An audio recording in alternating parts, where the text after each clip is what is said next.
Oh, inuna nila si Pastor Apollo Kibuloy. Ganyan ang ginawa nila, and then pagkatapos mga bossing ay si General Torre na. At pakinggan muna natin yung reason ni Bongbong Marcos kung bakit niya hinahir si Torre bilang isang PNP chief. Today, we witness more than a ceremonial change of command. We come together to reaffirm a shared responsibility, a responsibility to uphold peace, to preserve justice, and to uphold peace, to preserve justice. Meron bang peace doon sa Davao nung ginawa nila yan? Meron bang hustisya doon? Kasi as far as I know, nag-issue ng TRO ang Davao RTC. Umalis na sila doon sa compound after 3 days.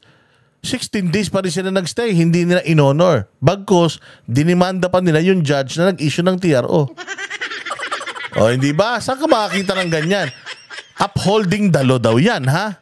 And maintaining peace. O sige, ano pa? Protect the dignity of the Filipino. Dignity. Oo, yung dignidad daw, dignidad ng Pilipino. Alam nyo ba yung dignidad ng Pilipino? Niyurakan nila doon, hayop na yan. Walang matulugan yung mga tao doon dahil sila natutulog sa tulugan nung mga nakatira doon. Hindi makakilos yung mga tao doon for 16 days dahil putang ina yung mga manyakis na mga mata nila. Ang gaganda pa naman ng mga taga KOJC, mga parang laway na laway. Sabi ko nga sa'yo, sinasabi nila si Pastor Apollo Kibuloy daw yung manyakol. Eh sila tong putang ina pag nakakita ng babae doon sa Kingdom of Jesus Christ, kulang na lang magsarili. No, di ba? Oh, naglalakad, tititigan nila hanggang hindi naman sanay yung mga tao doon ng ganun kasi nga, yan ay banal na dako. Ang mga lalaki at saka mga babae nga dyan, hindi nagsasama. Para sa Iglesia ni Cristo din. Di ba sa Iglesia ni Cristo, yung pag magsisimba ka, hiwalay, babae at lalaki. O dito sa kanila, hindi rin pwedeng basta mag-uusap yung babae at lalaki kasi merong yan. No? Pag babae, mga babae lang. Pag lalaki, mga lalaki. Unless lang, talagang yung ministry nyo, kailangan mag-coordinate. Doon lang kayo mag-uusap. Pero kung wala kayong kumbaga connection sa isa't isa, yung mga ministry nyo hindi naman konektado. Hindi sila nag-uusap-usap diyan. Nirerespeto nila yung espasyo ng bawat isa. Ganyan yan. Tapos mga pulis, putyang ina. Yung mga pulis, kung nasa yung mga babae, nandoon din sila. Meron nga isang instance dyan sa KOJC na nagkakagulo kasi yung abogado ng Kingdom nagagalit sa mga pulis na, sir, baka naman pwede, tent yan ng mga babae, umalis yung mga lalaki. Na kayo yung mga puwet nyo tumatama na sa mga mukha ng mga nakaupong babae, baka naman pwede. Doon sa mga babae din ng mga pulis, yung mga lalaki, doon kayo sa mga lalaki. Ganun kasi nga nire-respeto nila yung spasyo na yun. Tapos sasabihin nyo, may nangyayaring dyan, may nangyayaring kahalayan dyan sa loob. Mahala yung mga pumasok dyan ng 16 days. Mga hinayo pa kayo. Sige, diretso natin tong kabulbalan ni Bongbong. Each change in leadership promotes the values that give strength to our institutions. It reflects a clear belief that lasting progress is grounded in consistent service, accountable governance, and leadership that never forgets its duty to the people. So allow me to express the gratitude of a nation to the man who has served with strength and with resolve, Police General Romel Francisco D. Marbil. General Marbil, you led the PNP with a compass firmly set on integrity, professionalism, and respect for human rights. In your respect sa human rights, isang buwan po hindi nakapag-aral yung mga bata isang buwan na hindi nakapag-aral yung mga bata dyan sa JMC dahil sa hukay ng sa heartbeat na kakahanap niya ni General Torre. May namatay po, 3, 2 sa Kitbug, tapos 1 po sa compound. Nung unang pagsugod at nung pangalawa. May mga nasaktan po, mga minor de edad, mga pinagsisipaan nyo kahit nakapukusas na. Ginigising lang ng matanda yung mga pulis na nakahiga pa kasi magwawalis yung mga miyembro doon sa hinihigaan nilang napakagandang bermuda. Anong ginawa ng mga punyeta? O mga lingkod bayan, to serve and protect, pinepper spray yung nanggising sa kanila. Tinadyakan daw kasi yung paa. Putang ina nga arte nyo. Ang training nyo nga para sa mga bala eh. Tinadyakan lang kayo sa paan ng pepper spray na kayong mga hayop kayo. Hindi ba ganyan? Tapos putang ina to si Bongbong talaga, no, napakasinungaling, nuknukan talaga ng sinungaling. Kung ano talaga yung sinasabi niya, lagi mong iisipin yung kabaligtaran. Oh, ganyan yan tao. Sabi ko nga sa inyo, pathological liar talaga itong hinayupak na ito. Stewardship. The PNP became a more people-centered, structured, and regulated institution. People-centered. People-centered? Saan ka makakita ng people-centered na magbubuo ka lang ng rally, dinidisperse ka kagad? Nasa karapatang pantao yung pagrarally. Di ba nakasama yun sa freedom of expression and freedom to assembly? Magbubuo ka pa lang, binubuwag na ng pulis tapos people-centered. Ano pa? You guided our officers to serve with integrity, and in doing so, you restored the people's confidence. Restored the people's confidence? Papaano nyo na-restore yung confidence ng tao? Lahat nga dinidemanda nyo. Hindi ba pagka binanatan mo si Marbil, didemanda ni Marbil. Pag binanatan mo si Torre, didemanda ni Torre. Di ba, ganun kayo? Paano nyo masasabihin na nagtitiwala ang tao sa inyo? Puros kayo demanda sa mga bumabatikos sa inyo. The uniform that the police wears. In moments that tested our resilience from disaster. At saka Bongbong, huwag mo nang lokohin taong bayan. Tatanga-tanga ka talaga. Ang binoto ng mga military, uniformed at mga police personnel, Duterte, nakalagay doon. Ang absentee voting, nanalo, Duterte. Ibig sabihin, ayaw nila sa'yo. Ayaw nila sa kandidato mo, ayaw nila sa'yo. Kung ayaw nila sa'yo, natural, ayaw nila kay Tory na aso mo. Kaya i-expect talaga natin na magkakaroon ng silent protest diyan sa PNP. Kasi yung resulta ng absentee voting, yan eh. Soft kudeta yan. Soft ko yan. Kasi mantakin mo, pinapasweldo nyo sila ng taong bayan. Kayo ang amo nila in a sense na chain of command o command responsibility. Kayo yung sinusunod nila hierarchy. Pero, ikaw mismo na pinuno nila, sinabi mo, iboto yung mga kandidato mo, wala silang binotong kandidato mo. Ibig sabihin, yung tiwala ng pulis at sundalo, wala na sa'yo. Kung wala na sa'yo, papaano ka ngayon makakasigurado na susuportahan nila itong bagong hepe nila? Balita ko, nagja-jogging yan mag-isa, wala daw sumasabay sa kanya. Tas ang dami niya pang nilaktawan ng mga pulis na mas deserving sa kanya. So papaano na yan? Kung internally, meron kayong ganyang issue na hindi nyo napasunod na iboto yung mga kandidato nyo, paano susunod sa inyo yan? Kayo nga mismo dyan, hindi kayo nagkakaisa eh. So paano nyo pag-iisahin ng taong bayan? Disaster response to crisis management, from general public safety to the conduct of a credible and peaceful 2025 national and local elections, you showed us what a smart, capable leadership looks like. Smart, capable? Smart ba at capable si Marbil? Ang nagsasalita nga sa kanya, lagi na lang si Jean Pardo. Hindi nga makasagot. Paano mo sasabihin na magaling si Marbil kung yung paggamit ng drugs sa kanya hindi addiction? Ang paggamit ng drugs yung iba mayroong economic effect yan. Yung may economic effect, ibig sabihin yung iba nag-overtime lang kaya nagsashabu. So saan ka makakita ng isang PNP chief na supposedly nanguhuli ng addict, ninonormalize yung drugs? Patay tayo dyan.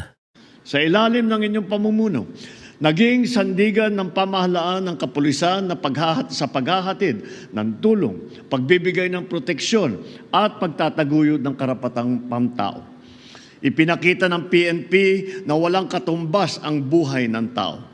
Mga buhay na nailigtas, napaglingkuran at natulungang makabangon. Ha? Makabangon saan? Makabangon saan? Ito naman si Bongbong. Putang na to, gagawa lang ng speech. Puros kalokohan pa eh. Saan naman bumabangon?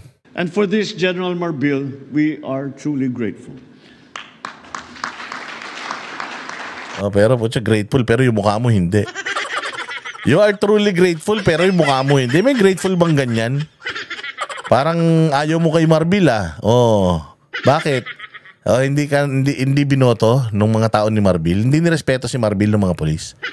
Hindi binoto yung mga kandidato mo. Plastic ka ah. Oh, Joe, pogi. As we Small bid lips. farewell to a leader who has embodied honor and excellence, we welcome one who is equally competent to lead the men and women of the PNP Police General, Nicolas D. Torre III. Kung hindi, ito, from the bottom of my heart, congratulations, General Torre.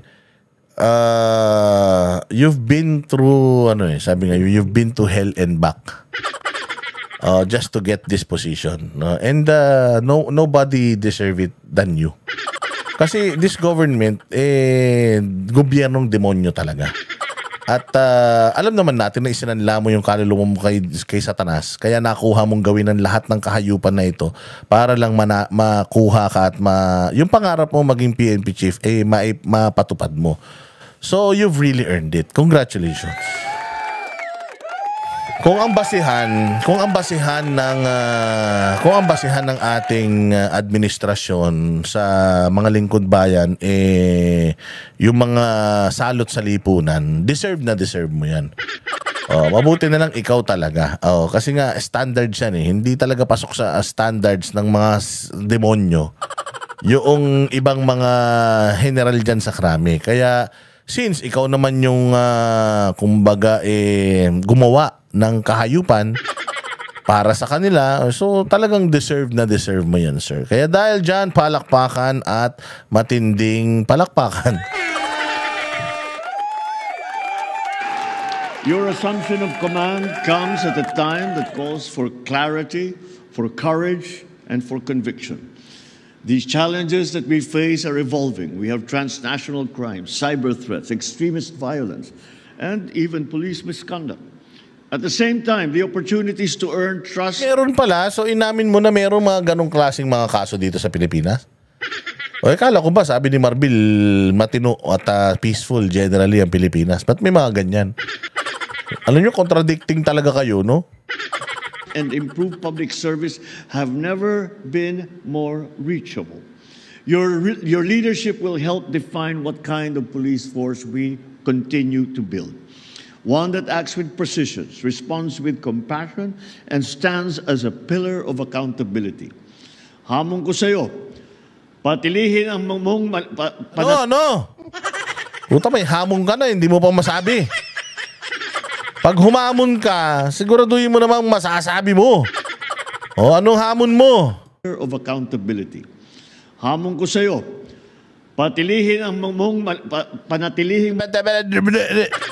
Ang ina, hahamon ka lang, palpak pa. Ganyan talaga pagka hindi mo alam yung sinasabi mo eh. Ulitin, ano yun? Ano yung hamon mo? Patilihin ang mong... Panatilihin mo... Sige. Hit pa more.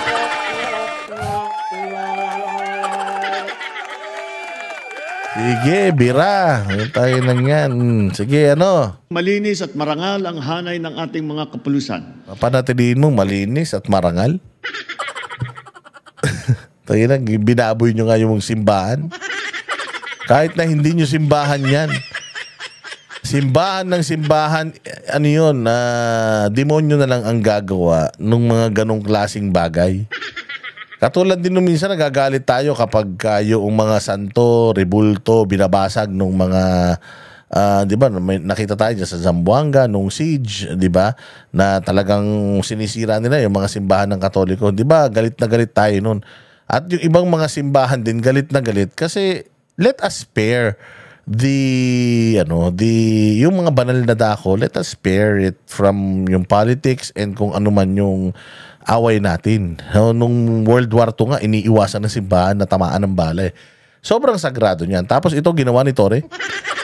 Ito ang ginawa mo, hayop ka bongbong. Sinabi mo pa nga, bula ang purapeta si Pastor Apollo Kibuloy, visit ka. Kala mo matinukan tao.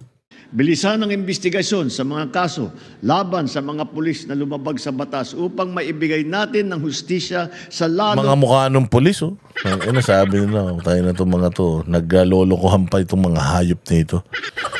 Ay nang yan, simula nung naging ito ang namuno sa bayan natin, putya, ang tingin sa atin ng mga tao, naging basura ulit. Noong panahon ni Pangulong Duterte, walang hiya na yan. Noong panahon ni Pangulong Duterte, inano natin yan. Naging maayos ang tingin sa atin. Ngayon, ibinalik naman mga hayop na ito. Ngayon, alam mo, merong sinasabi si General Torre sa kanyang mga question and answer kanina na siya daw ang nakaisip na gawing 8 hours yung pulis. Loko-loko, sabi ko, credit grabber ang hayop. Si Pangulong Duterte nag-ayos nun eh.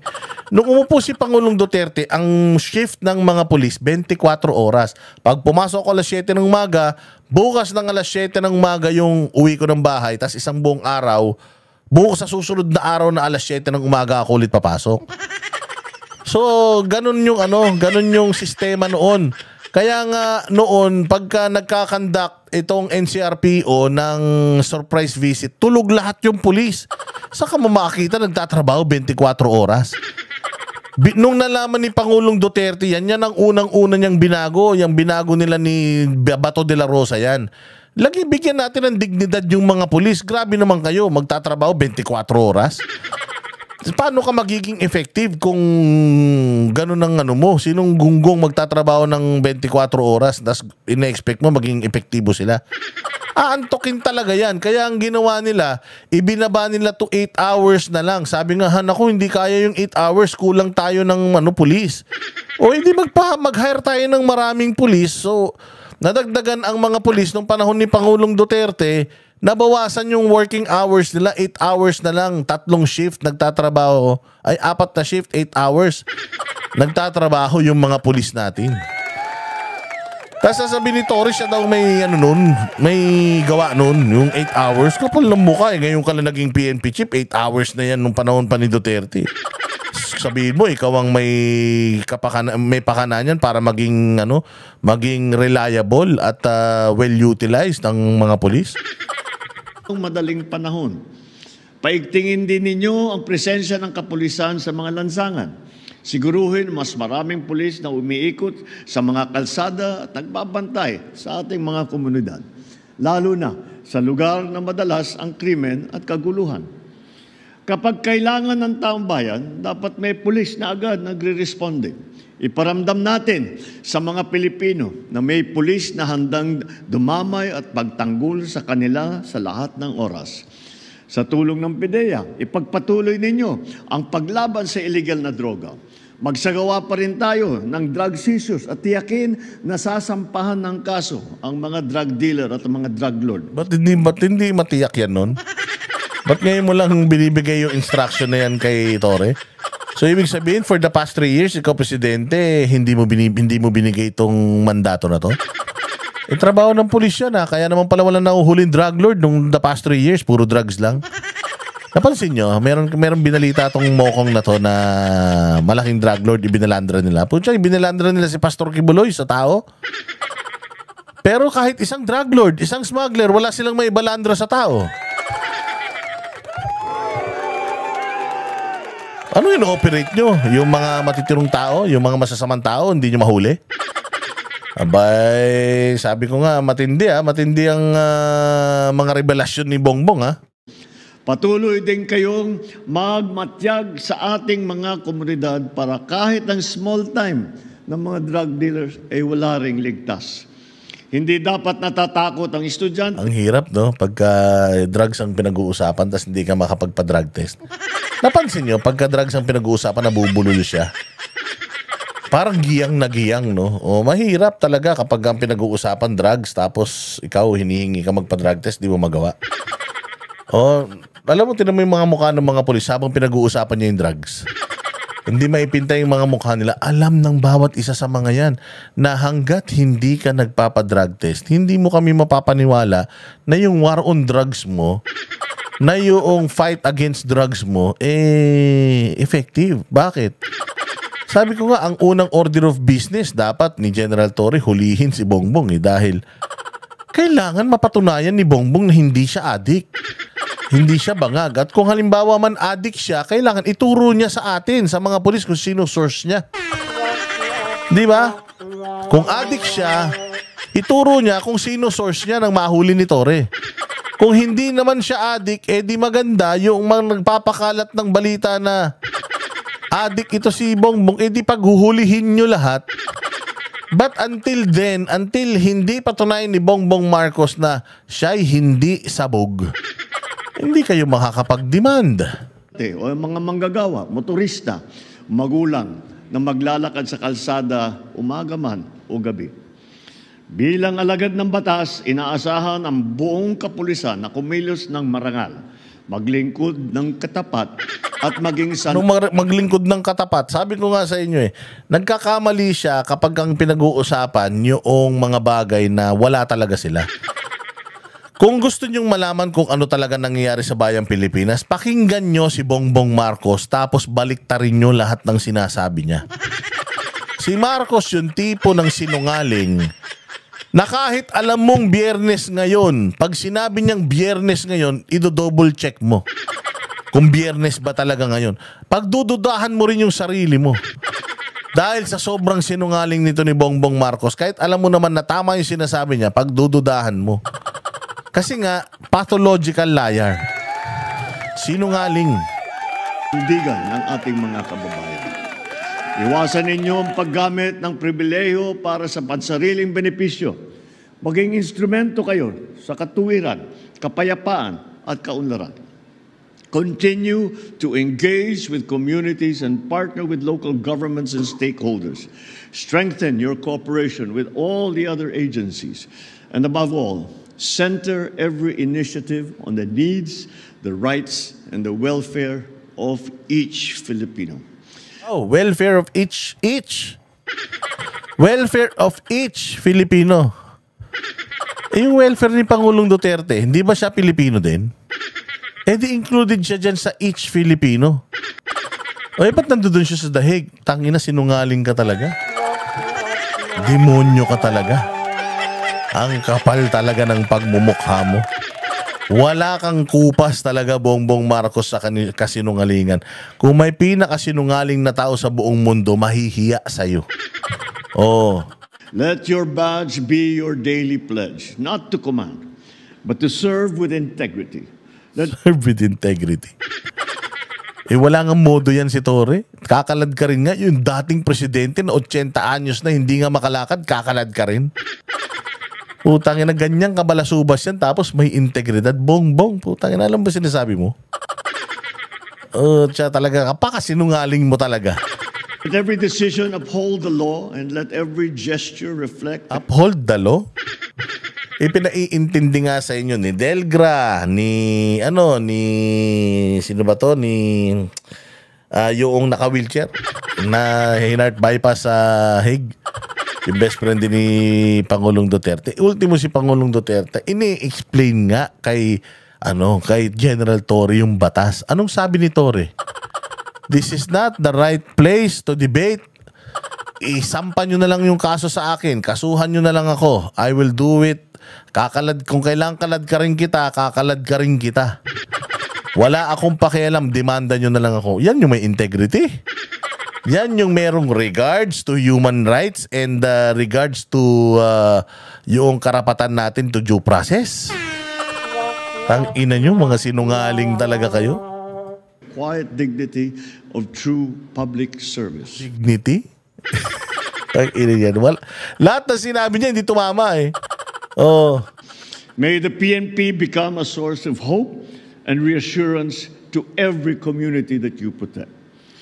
This change of command ceremony is a renewed promise, a clear mandate to champion peace, to serve with honor, and to move our nation forward with dignity. sabi nga nila probably pag-rehearsed at nagbabasa, one of the best ito when it comes to speech, to delivering a speech. Pero pag tiningnan mo yung ginagawa niya, yung totoong kalagayan ng bayan nating Pilipinas, kung titingnan mo, wala talaga, ayaw talaga ng tao. Kami ang boses ng masa, hindi natatakot. Katotohanan lang, di kami nalulunod. Walang bahid ng sismis, lahat ay totoo. Kahit sino ka pa, pag mali ka babanatan ka. Walang pinipili kulay, wala kaming kinikilingan. Basta para sa bayan, kami lalaban. Pag tama palakpakan, pag mali banatan. Di matitinag, di matatakot, para sa bayan tuloy ang sigaw. Sa harap ng kamera, walang halong takot. Mga baluktot, lahat kayo'y tutumba. Ang hustisya at totoo, yun lang ang mahalaga. Kahit sinong harang, di kami matitinag.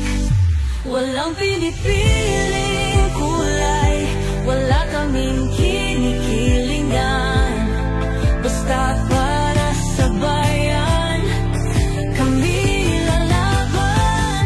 Pag tama palakpakan, pag mali banatan. Di matitinag, di matatakot, para sa bayan tuloy ang sigaw.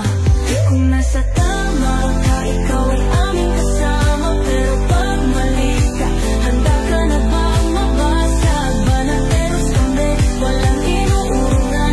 Dahil bayan muna, bago ang sarili.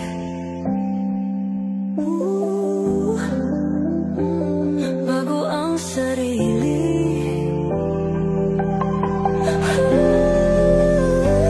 Pag tama palakpakan, pag mali banatan. Banateros ang sigaw, katotohanan ang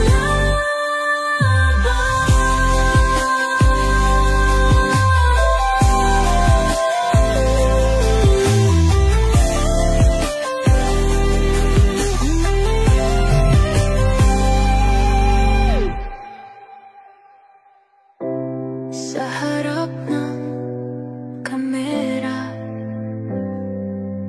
wala